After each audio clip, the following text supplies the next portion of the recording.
Das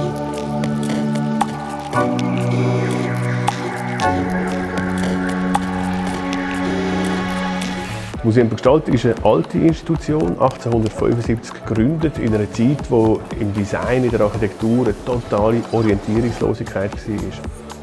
Also das Museum ist Teil der Hochschule der Künste und das hat natürlich einen starken Einfluss, wie wir Design denken und auch ausstellen. Design ist in dieser Stadt überall zu sehen und ich glaube, das ist für alle, die sich interessieren für Design und Architektur, ist das wirklich das Mekka. Wir haben ja 3 Standorte, die Ausstellungsstrasse, Toni-Areal und der Pavillon Le Corbusier. All diese Häuser sind ja verbunden mit dem Tram Nummer 4. Also es ist wirklich die absolute Kulturlinie, wo man mit einem Ticket quasi wie an einer Perlenschnur Highlights vom Kulturleben in Zürich aneinander hat.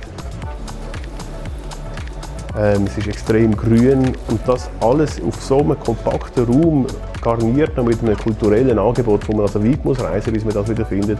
Das macht unsere Stadt aus. Der Pavillon Le Corbusier ist ja der letzte Bau von dem Schweizer Jahrhundertarchitekt und er liegt absolut traumhaft am Strand quasi vom Zürichsee.